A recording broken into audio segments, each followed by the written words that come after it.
Lambot ng chocolate, ah. Naranasan niyo na ba ito, mga mi? Ay, nako.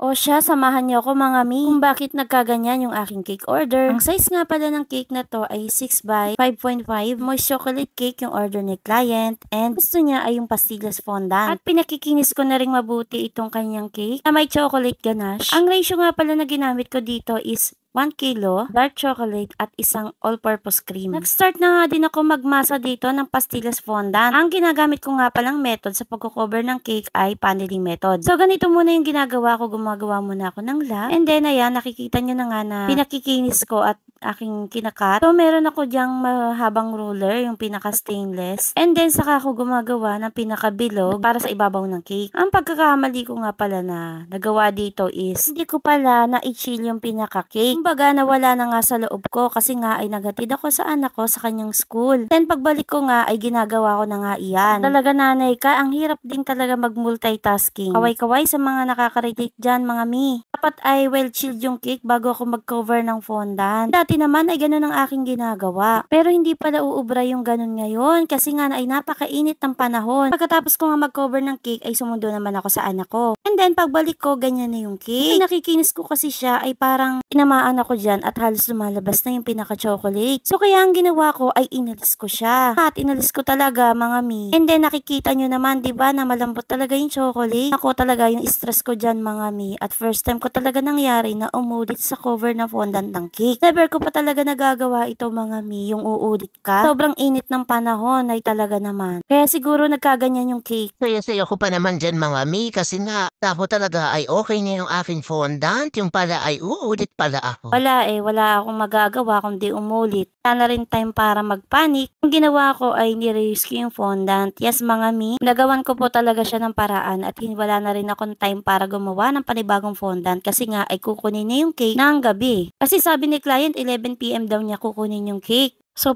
paneling method ulit. Nga pala dyan ay na-chill ko ng matagal talaga sa chiller. At ito nga pala ay ginawa ko nung medyo pagabi na. Kasi yung sa first part ng video na gumagawa ako ay hapon, napakainit talaga ng mga time na yun. So, dito naman ay nag-set na yung pinaka-chocolate. So, ayun, awa ng Diyos ay nairaos ko naman itong pinaka-fondant cake. So, medyo mahaba nga pala yung video. Pasensya na mga sana ay wag kayong mainip at tapusin nyo naman itong video. Nag-start na nga pala ako mag-decorate dito mga mi. Yung name nga pala dyan ay ginawa ko lang. Wala din kasi ako molder niyan. Yung turtle nga pala ay ginawa ko lang din siya mga mi. Kumbaga puro freehand lang talaga siya. And ito nga pala yung cake design na nisend sa akin ni client. Ako na daw ang bahala sa ibang mga design at ito nga pala yung pinalagay niya na pinaka-topper ng cake. So nag-add ako ng mga puno diyan. Meron kasi akong inspo na ginayahan and then naglagay na rin ako ng unicorn na isa lang yung pinalalagay niya na topper sa cake. So ito naman yung girl. So medyo nag-struggle ako dito sa pagkopya sa girl. Gawin ko rin siya ng video mga mi kung paano ko siya ginawa. At sa wakas nga ay natapos na rin ako dito sa cake o diba?